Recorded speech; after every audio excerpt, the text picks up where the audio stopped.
Saturday afternoons at Silvergate Mall were always crowded. Couples wandered hand in hand, kids tugged their parents toward toy shops, and somewhere above it all, a constant buzz of chatter and music filled the air. I was roaming without much purpose, just browsing. My wife, Ava, had been talking for weeks about buying new wireless earbuds. She said her current ones were dying, and each time she mentioned it, I made a mental note. I thought it'd be a nice idea to surprise her. She was supposed to be in Boston that weekend for a 3-day work conference, so it felt like perfect timing. The plan was simple: buy the gift Saturday, wrap it Sunday, and leave it on the nightstand for when she came home Monday. A small reminder that even in her absence, I thought about her. That's how I've always been, quiet gestures instead of grand declarations. But that plan, and frankly, a lot more than that, changed the moment I turned the corner near the food court. My eyes were on my phone when I collided with someone. Their coffee lurched, nearly splashing both of us. "Ah, damn, I'm sorry," I said quickly, stepping back. "No, it's okay." "I wasn't watching either," the woman replied, steadying her cup. I looked up, and froze. She was striking, the kind of woman who carried herself like she knew what she was doing and didn't need anyone's approval. But it wasn't beauty that caught me, it was recognition. I'd seen her before. "Wait," I said hesitantly. "You work with my wife, right? At Stratton Analytics." She blinked. "Yeah, I do." "You're Liam." "That's me." I smiled awkwardly. "Ava's husband." Her brows furrowed slightly, as if something in that sentence didn't sit right with her. "Right. I've seen you in a few pictures she's posted." Small world. We both laughed softly, but hers sounded forced. Then she asked, "What are you doing here?" "I thought you were supposed to be in Boston with Ava." The question landed like a dissonant note. I frowned. "Me? No, she's the one who flew out. Thursday morning. Conference for 3 days. The woman, Natalie, that was her name, I remembered now, looked as if I'd told her she'd just stepped into an alternate reality. For a heartbeat, she didn't say anything. Then she gave a small, awkward laugh that didn't match the shock in her eyes. "Boston," she murmured, more to herself than to me. "Yeah," I said cautiously. "Is something wrong?" Her expression shifted. She glanced around the food court, as though debating with herself, then finally sighed. "Liam, I don't want to be the person who says this, but you should probably know, Ava's not in Boston." I stared at her. "What do you mean?" "She's staying at our boss's house. Ethan Caldwell." I blinked, trying to process the words. "Ethan, as in, your department head?" Natalie nodded grimly. "Yeah. He's married, by the way, but that hasn't stopped them before."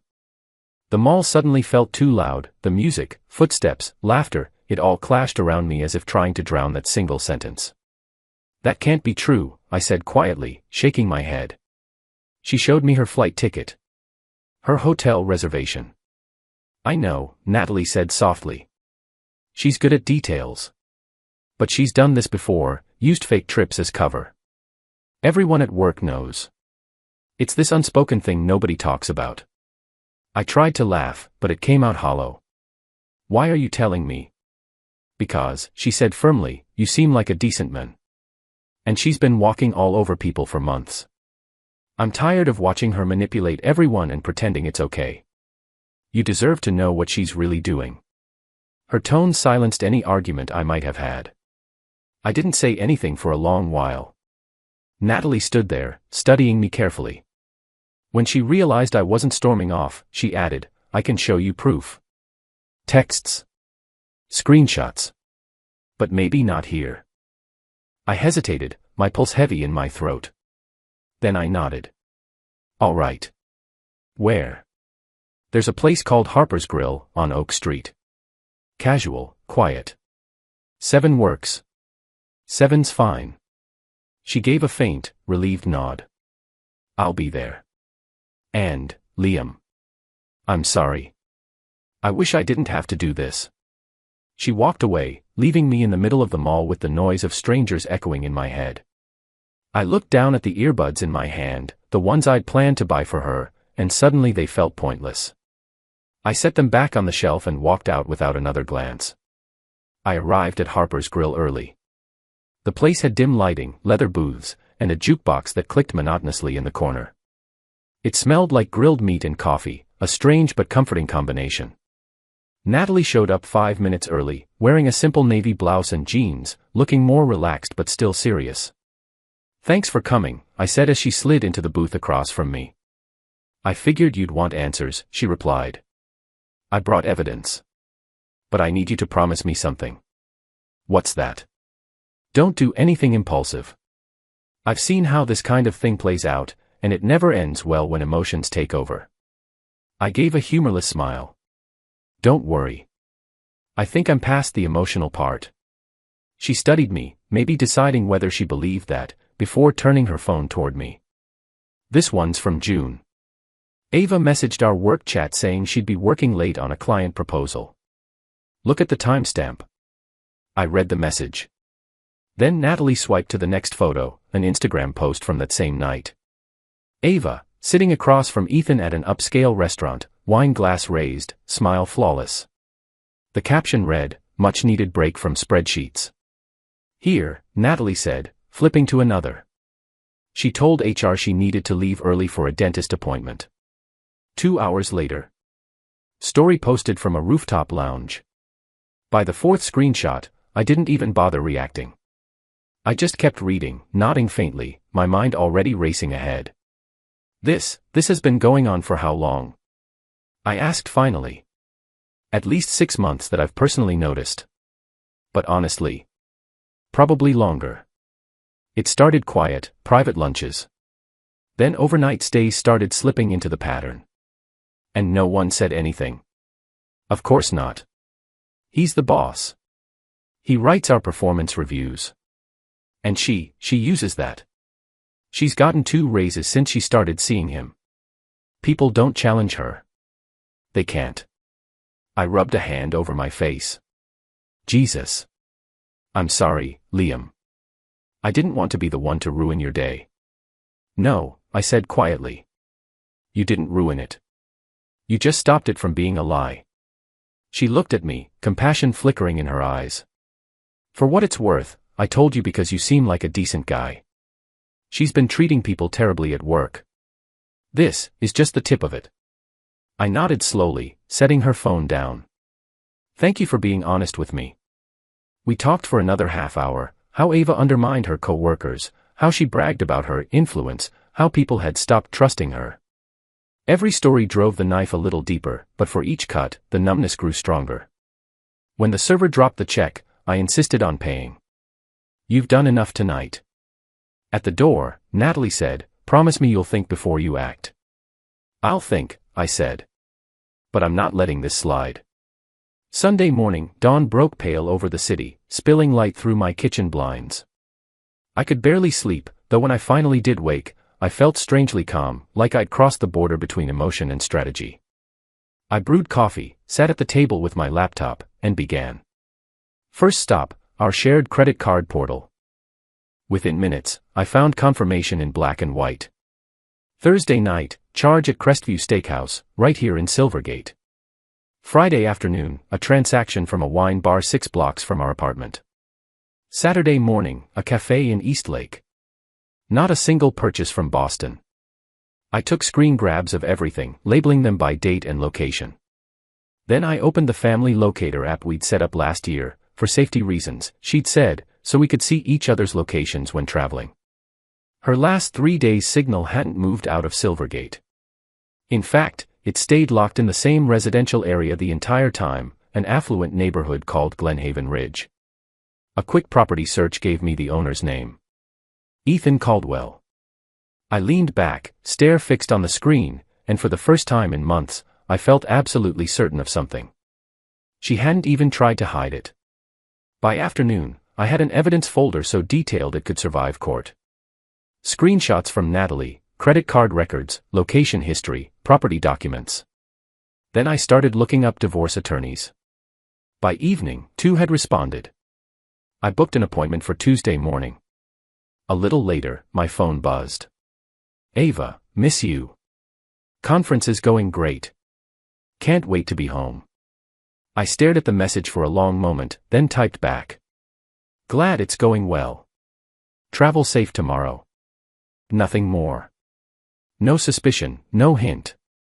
Let her stay confident in her lie. A few minutes later, another text appeared from a different name, Natalie. You all right? Doing fine. Gathering evidence. Good. Stay steady. She'll never see it coming. Ava walked through the door Monday evening, suitcase rolling behind her. Hey, I'm home, she called cheerfully. Welcome back, I said, looking up from the couch. She crossed the room and planted a kiss on my cheek. I've missed you. Same here. You've been busy, she asked, spotting the open laptop on the coffee table. Yeah. Just catching up on some things. She flopped onto the couch with that easy, practiced smile I once thought was genuine. You wouldn't believe how great the conference was. I met so many people. The keynote speaker was incredible. I got you something, too. She rummaged through her bag, producing a magnet with a Boston skyline photo. Thought it'd look nice on the fridge. Thanks, I said flatly. She kept talking, running through a list of panels and sessions she'd supposedly attended. I let her chatter, listening without interrupting. Every detail she gave felt like another blade twisting deeper, but I didn't flinch. When she finally asked, "What's wrong?" "You're quiet," I smiled faintly. "Long day." "I'm listening." She seemed satisfied enough with that. After a moment, she stretched and said, "Mind if I shower? I feel gross from traveling." "Go ahead." The water started running in the bathroom. I leaned back and exhaled, staring at the ceiling. By tomorrow, everything would change. Attorney Ronald Bishop's office was minimalist, glass desk, sleek chairs, calm blue walls. He shook my hand firmly. "Liam, right. I reviewed your email. Let's go through this." He spent 20 minutes examining my folder, occasionally nodding or making notes. When he finished, he closed it and said, "This is airtight. She can't dispute much. You've documented everything, financial evidence, correlated dates, multiple verifiable sources. You've done half my work for me. What are the next steps?" I asked. "You're married 2 years. Just over. The property is in your name only?" "Yes." He nodded. "Good. That makes this straightforward. You can require her to vacate the apartment immediately, 48 hours notice is fair. We'll file a petition for divorce on grounds of adultery. If she contests it, she'll lose. Courts don't favor proven infidelity. What about assets? Minimal joint assets means minimal complications. We wrap this up in 3 to 4 months, max." He closed the file. "I have one piece of advice for the confrontation: stay composed. Don't give her emotional ammunition." I stood, shaking his hand. Believe me, I've already rehearsed the whole thing. When I returned home that morning, Ava was still in her pajamas, making coffee. She looked up with familiar warmth. "How was your meeting?" "Productive," I said. "Good." She smiled. "Want some coffee?" "No." "Oh." She hesitated, then tried lightening the mood. "So, I was thinking maybe we can go to dinner tonight. My treat. I owe you for letting me travel solo." I sat on the couch. "We need to talk." Her smile faltered. "What's wrong?" I opened my phone and turned the screen toward her. "Tell me, how was Boston?" She blinked slowly. Great." "Why?" "You stayed at the Hilton, right?" "That's right." I scrolled to the statement. "Funny. Because Thursday you spent $180 at Crestview Steakhouse. Friday, $1.92 at Muse Wine Bar. Saturday, Café Evora, right here in town. Not a single Boston transaction." Her hands trembled. "Liam, those aren't mine, maybe." I interrupted. "And your phone's location data puts you in Glenhaven Ridge. Ethan Caldwell's address." Her lips parted, but no sound came out. "Stop," I said quietly. "Don't insult me by lying again." Tears welled quickly. Liam, I can explain. I don't want explanations, I snapped. I met with a lawyer this morning. The paperwork's being filed this week. You've got 48 hours to move out. You can't. I can. The lease is mine. You have no legal standing. Her tears became frantic. Please, Liam.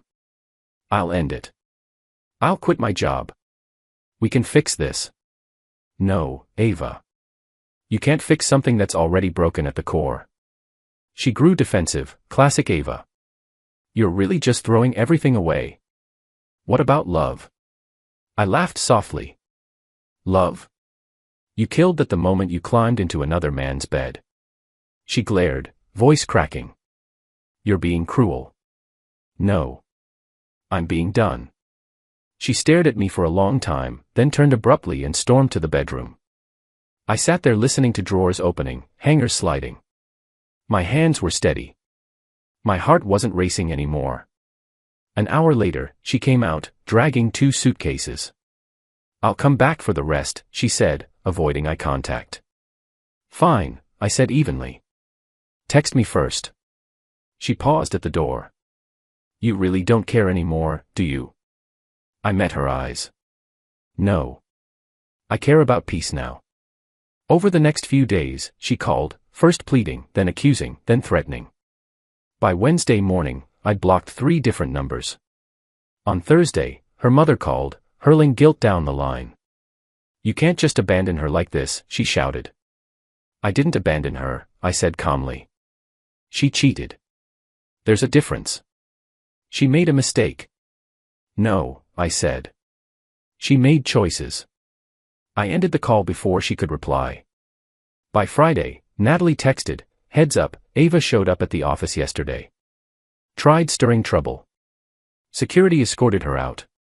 HR's finally opening an investigation. Guess karma's punctual, I replied.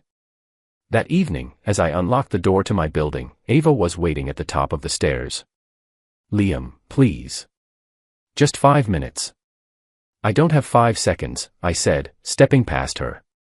She followed, desperate, tears streaking down her face. It wasn't like that. I didn't mean, he pressured me. I turned, expression flat. You're joking, right? You bragged about it at work. Her voice cracked. She told you, didn't she? Natalie. That jealous snake. Jealous. I said. She told me the truth. Something you couldn't manage. Tears shifted to fury. She wants you for herself. You're too blind to see it. That's not what this is, I said quietly. It's over, Ava. You need help, not me. She tried a different tone, soft, pleading. I love you, Liam. Please. Let me make this right. I shook my head. You love the control. You love winning. But you never loved me. Her voice fell to a whisper. Where am I supposed to go? Not my concern. Liam, she whispered, stepping closer. Please. No, I said firmly. Leave. Or I'll have the locks changed. She stared for a beat before whispering, you'll regret this. I already regret meeting you, I said. The words hit their mark. She turned and walked away. Sunday afternoon, she returned with her mother to collect her things. I'd packed them into labeled boxes, clothes, bags, books. Her mother glared at me. You're heartless. I'm organized, I said dryly. Ava checked her jewelry box, clearly hoping I'd taken something. Finding nothing disturbed her more than if something had been gone. After they'd loaded the last box, she faced me one last time. This is your last chance. For what? To take it all back. There's nothing left to take. She swallowed hard, eyes flashing. You'll regret this one day. No, I said calmly. You're the one who already does. She left without saying goodbye. I watched their car pull away, then closed the door. For the first time in 2 years, the silence felt like safety. 3 months later, the divorce was finalized. Ava didn't even show up to the hearing. The attorney called after. It's done, he said. You're free. That same afternoon, Natalie texted. Coffee. I heard it's over. I met her at a small cafe by the river. She smiled when she saw me. You look good. Peaceful. I am, I said. Turns out silence is underrated. She laughed softly. Work's calmer now. HR finally confronted Ethan after the internal review. He's on probation. Ava quit last month, nobody wanted to work with her. That sounds about right. We talked for an hour about normal things, work, books, movies, life. It was easy, comfortable. When we finally stood, she hesitated and said, I'm glad I ran into you that day at the mall. So am I said. Seems like that accident prevented a lifetime of mistakes. We smiled. And when I walked home afterward, I didn't feel anger or sadness. Just quiet. The apartment was empty, but it felt full of something new, clarity, space, peace. Ava had taken her lies with her. And I was finally living without them.